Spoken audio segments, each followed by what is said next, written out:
సెంటీర్ వాళ్ళని అభివృద్ధి చేసి శుభ్రంగా జరిగితే పరిమి వడ్లమాను హరిచంద్రబాబు 3 రోజులు ఉండే ఏమన్నా బాగా చేసినాక మళ్ళీ మీరు గెలిస్తే తీసుకోవచ్చు. మీరు గెలవరు. 164 నుంచి 4 వస్తారు. ఇదే ఎదురేగుతుంది. ఎందుకంటే అక్కడ మనం వాళ్ళకి న్యాయం చేయలే. 11 సంవత్సరాలు జరుగుతుంది. ఆమోద ముద్ర ఏపీలా వాళ్ళకి రోడ్లు వేసి డ్రైనేజీ ఇచ్చి కరెంట్ లైన్లు వేసి మొత్తం బాగు చేసి ఇస్తామని చెప్పాం. ఇవాళ వాళ్ళ ఫ్లాట్ ఆడుందో వాళ్ళ రాయి ఆడుందో వాళ్ళకి బ్యాంకులో పోతే లోన్ ఇచ్చేవాళ్ళు లేరు. ఏమన్నా బ్యాంకులో పోయి ఆ చోటు పెట్టుకోవడానికి లేదు, ఎవరు పెట్టుకోవట్లా. ఇక్కడ ఆన్లైన్ కట్ చేశారు. ఇప్పుడు ఆన్లైన్లో కూడా అట్లా బ్యాంకుల్లో కూడా పెట్టుకునేవాళ్ళు లేరు. కాకపోతే బీజేపీ లీడర్ అయిన కూడా గెలవని చెప్పి మళ్ళీ ఎలా అంతేదన్నా, మనం మనిషి చేస్తేనే కదన్నా. మనిషి చేస్తే మనం ఉంటాం 10 మందికి. ఇప్పుడు మా ఆయాలు ఏం చెప్పాము, ఊళ్ళో తిరిగాను నేను కూడా, అన్ని 4 మండలాలు తిరిగాను.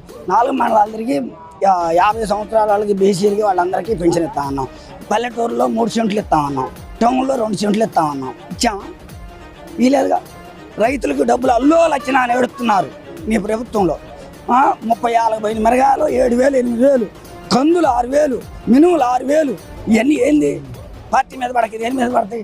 మనం మంచి చేస్తే మనం ఉంటారు కానీ నా చెడే చేస్తున్నాం మనం. నాకు తెలిసి ఏడాదిలో సుపరిపాలన అని చెప్పి డోర్ టు డోర్ తిరుగుతున్నారు కుటుంబ నాయకులు. మీరేం ఆ మాట అన్నారు? మీరు కూటమిలో ఉన్నదో పాటుకున్నారు. ముందా సరే చెప్పుతో కొడతారు పోతే మట్టి అచ్చరా మట్టికి జరిగింది. అది నేనైతే పాను. నేను అంత స్పీడ్గా తిరిగి 20 లక్షలు ఖర్చు పెట్టుకున్నా కానీ పార్టీ కోసం, రాజధాని కోసమే. లేకపోతే నేను కూడా జగన్కే ఓటు వేసేవాడిని. రాజధాని కోసం ఈ ఒక్కసారికి వేయండి బతిరాడి 164 సీట్లు తెచ్చాము. మీ దెబ్బ 4 కూడా రావు ఇట చేస్తే.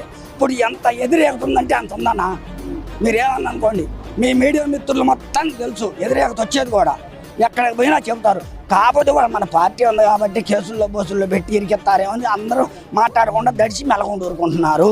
ఈనాడు paper, Andhra Jyothi paper, Telugu Desam party ఏ తప్పు చేసినా కూడా రాయరు. మేము ఏడ పొలమేమంటే వాళ్ళు ఇస్తారని రాసుకొస్తున్నారు రోజు పేపర్లో. ఎందుకు అట్లా రాస్తున్నారు? తప్పు కదా. దేనికి చేస్తున్నారు? నువ్వు మళ్ళీ గెలుస్తావని గ్యారంటీ చెప్పు. నువ్వు గెలవలేవు. మనం మంచి చేయట్లేదు, అసలు మంచి చేయట్లేదు, మనం గెలము. మరి ఏంటి? అల్లోలు వచ్చినా ఏడుతున్నారు. అచ్చం తెలుగుదేశం వాళ్ళే ఇప్పుడు ఏడుతుంది. వైసీపీ వాళ్ళు కాదు. వాళ్ళ మీద మనం బురద చల్లొద్దు. వాళ్ళు కాదు, వీళ్ళే మొత్తం కూడా చేస్తున్నారు. అందరూ పరి మొత్తం టీడీపీ వాళ్ళే రాత్రి చెప్పించింది మైకులో. కాదు చేసాం. అప్పుడు వస్తే రాజధాని నిలబడిద్ది, అందరూ బాగుంటుందని చేసాము. ఇప్పుడు లైన్ లేదు కాబట్టి వెనకంజలో ఉన్నారు. మొన్న తెలుగుదేశం వాళ్ళు చంద్రబాబు ఉన్నాడు. ఇక్కడ కూలింగ్ కన్నా తీసుకుంటే మేము తెలుగుదేశం జెండా కూడా తీసేస్తాం అన్నాడు. ఒకటే మాట. అది హీరో అసలు ఇయటం అనేది జరగదన్నా. వాళ్ళు ఎన్ని కత్తులు పెట్టుకున్నా ఈడ మటుకు సెంటీయరు. అది ఊరు మొత్తం అదే. ఎవరు కాడికి వెళ్ళకూడదు.